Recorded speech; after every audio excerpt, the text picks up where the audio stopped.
Well, good morning and welcome to today's daily cyber briefing. I am your host, Rich Benfield, standing in for Stephen Ridgway. Today is Monday, the 19th of May, and it's 8:30 in the morning. 4 headlines for you today. GNUC, that's glibc, vulnerability let attackers execute arbitrary code on millions of Linux systems. Russia-linked SpyPress Malware exploits webmails to spy on Ukraine. Experts found rogue devices, including hidden cellular radios in Chinese-made power inverters used worldwide. And new Defendnot Tool tricks Windows into disabling Microsoft Defender. So, to the top of the news. The glibc vulnerability that lets attackers execute arbitrary code on millions of Linux systems. Let's talk about that. So, security researchers have disclosed a significant vulnerability in the GNU-C library, glibc, potentially affecting millions of Linux systems worldwide. The flaw, identified as CVE 2025-4802, involves statically linked set UID binaries that incorrectly search library paths, potentially allowing attackers to execute malicious code with elevated privileges. While no exploitations have been reported in the wild, the security community urges system administrators to apply patches immediately, as the vulnerability affects multiple versions of glibc from 2.27 through 2.38, representing years of deployed systems across enterprise and consumer environments. The vulnerability specifically targets statically linked set UID binaries that call DL open functionality. These binaries, which execute with elevated privileges, may erroneously search the ld_library_path environment variable when determining which library to load, rather than ignoring this user control path as security best practices dictate. The technical issue lies in how these privileged programs handle dynamic library loading after certain operations occur, such as calls to set locale or name service switch NSS functions, including get address info. In normal security operations, set UID programs should disregard environment variables that could be manipulated by unprivileged users. However, this vulnerability creates a condition where even statically linked programs may incorrectly honor the LD library path setting during DL open operations. This behavior breaks the security boundary between privileged and unprivileged code execution contexts, creating an elevation of privilege opportunity for local attackers who can place malicious libraries in paths referenced by LD library path. Okay, so attack vectors exploitation scenarios. While the glibc advisory notes vulnerable set UID programs have been identified at the time of disclosure, the potential for exploitation remains concerning. The primary attack vector requires local access to the target system, where an attacker would need to place a malicious shared library in a location specified by the LD library path environment variable. When a vulnerable set UID binary attacks and attempts to load a dynamic library, it could inadvertently load the attacker's malicious code with elevated privileges. Security experts point out that custom set UID programs, though discouraged as a security practice, are relatively common in enterprise environments for legacy operations or specialized system management. Organizations that have developed custom set UID binaries may be particularly vulnerable if these programs perform dynamic library loading operations. The risk is heightened because many administrators may not realize their statically linked set UID programs could be vulnerable to this type of attack, as statically linked binaries are often implemented specifically to avoid dynamic library dependencies. So, mitigation strategies and security response. The vulnerability has been addressed in glibc version 2.39, and I've got a commit ID here in this article. Links will be placed in the socials. Linux distributions are currently rolling out patches to their package repositories. System administrators are advised to prioritize updates to core system libraries, particularly on systems with known set UID binaries or those in multi-user environments where privilege separation is critical. Systems that cannot be immediately patched, security experts recommend conducting an audit of set UID binaries, particularly focusing on any that might be statically linked. Temporarily restricting access to these binaries or implementing additional access controls could provide interim protection. Additionally, organizations should consider implementing system-wide restrictions on custom LD library path settings through PAM configurations or container security policies. The security community also emphasizes that this vulnerability underscores the ongoing security challenges with set UID binaries and recommends organizations review their use of such privileged programs as part of broader security hardening. efforts, particularly concerning capabilities-based alternatives that provide more granular controls. Okay, next up. Russia-linked SpyPress malware exploits webmails to spy on Ukraine. So ESET reports on RoundPress, a cyber espionage campaign by Russia's Fancy Bear, targeting Ukraine-related organizations via webmail vulnerabilities and SpyPress malware. So this is a sophisticated cyber espionage campaign, codenamed RoundPress, that is orchestrated by the Russian-backed Defendnot group, aka APT-28 Fancy Bear.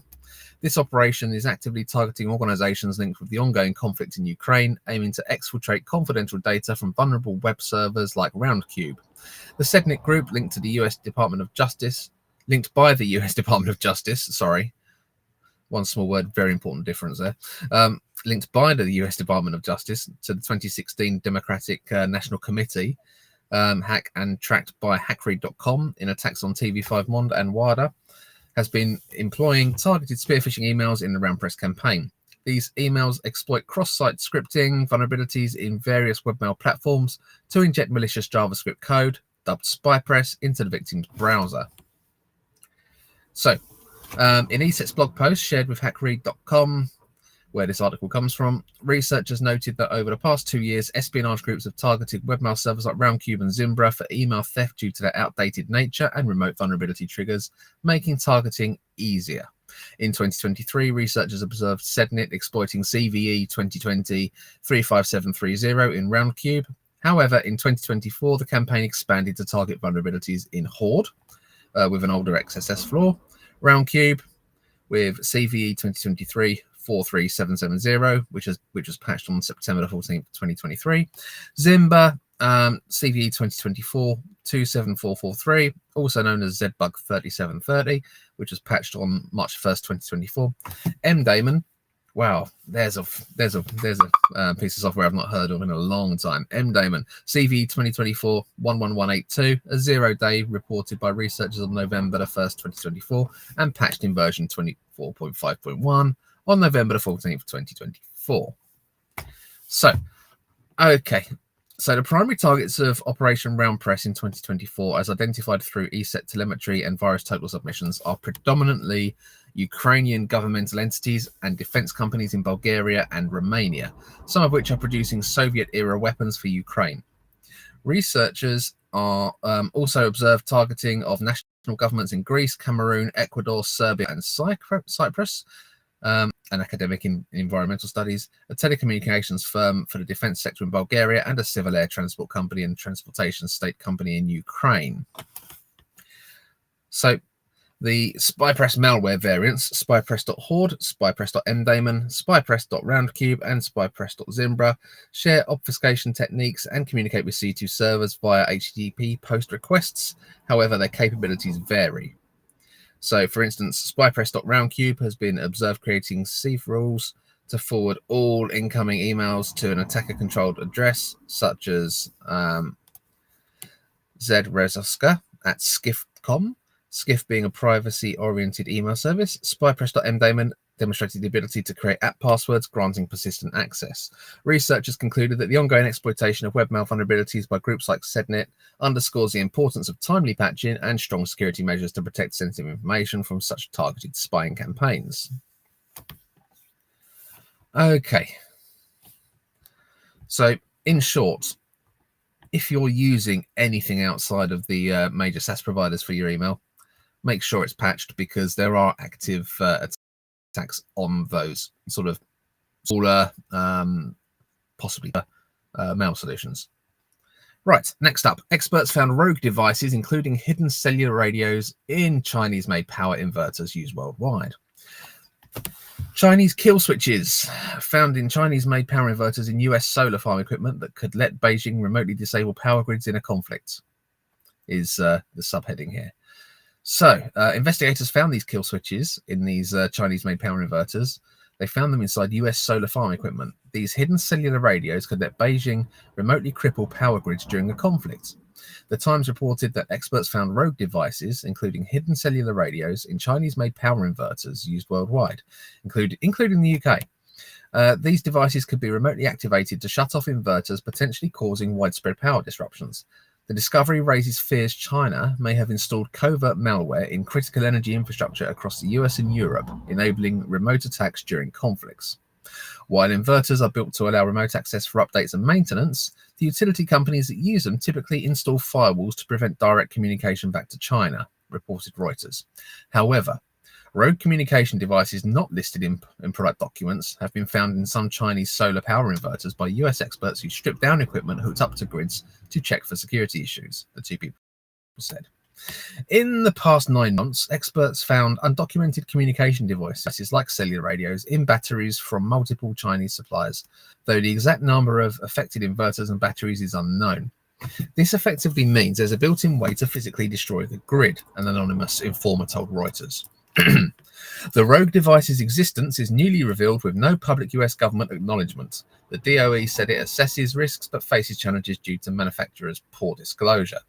This is the first time that the presence of rogue devices in Chinese equipment was revealed, with no public US government acknowledgement.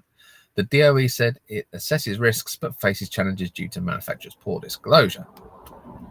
The DOE said it's working with the federal government to strengthen US supply chains and integrate trusted equipment into the power grid as domestic manufacturing grows. The US grid was successfully hacked in November by hackers belonging to foreign governments. Despite the attribution of the attacks being difficult, security experts believe that Russia, Iran, and China were behind the successful breach. The threat we face from the Chinese Communist Party is real and growing. Whether it's telecom hacks or remotely accessing solar and battery inverters, the CCP stops at nothing to target our sensitive infrastructure and components, said US Representative August Pfluger, a Republican member of the Committee on Homeland Security. It is about time we ramp up our efforts to show China that compromising us will no longer be acceptable, he told Reuters. And finally today, new Defendnot tool tricks Windows into disabling Microsoft Defender. A new tool called Defendnot can disable Microsoft Defender on Windows devices by registering a fake antivirus product, even when no real AV is installed. So the trick utilizes an undocumented Windows Security Center API that antivirus software uses to tell Windows it is installed and is now managing the real-time protection for this device. When an antivirus program is registered, Windows automatically disables Microsoft Defender to avoid conflicts from running multiple security applications on the same device. The Defendnot tool, created by researcher EasyNin, abuses this API by registering a fake antivirus product that meets all of Windows validation checks. The tool is based on a previous project called No Defender, which used code from a third-party antivirus product to spoof registration with WSC. That earlier tool was pulled from GitHub after the vendor filed a DMCA takedown. Then, after a few weeks after the release, the project blew up quite a bit and gained 1.5k stars. After that, the developer of the antivirus I was using filed a DMCA takedown request, and I didn't really want to do anything with that, so just erased everything and called it a day. The developer explains in a blog post. Link to the blog post is on this article, and this article will be posted in the socials. Defendnot avoids copyright issues by functionality from scratch through a dummy antivirus DLL.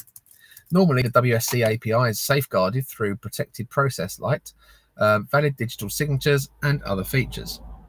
To bypass these requirements, Defendnot injects its DLL into a system process, taskmanager.exe, that is signed and already trusted by Microsoft. From within that process, it can register the dummy antivirus with a spoof display name. Once registered, Microsoft Defender immediately shuts itself off, leaving no active protection on the device. The tool also includes a loader that passes config data via ctx.bin file and lets you set the antivirus name you want to use, turn off registration, and enable verbose logging. For persistence, Defendnot creates an auto run through the Windows task scheduler so that it starts when you log into Windows. While Defendnot is considered a research project, the tool demonstrates how trusted system features can be manipulated to turn off security features. Microsoft Defender is currently detecting and quarantining Defendnot as win32/sabsic.fl ML detection. Okay, so that's interesting as well. I do like a gossip type article in the end of the daily cyber briefing. So that's your top articles for this morning, and your latest ones at that. So have a good day, everybody. Thank you for listening, and see you tomorrow.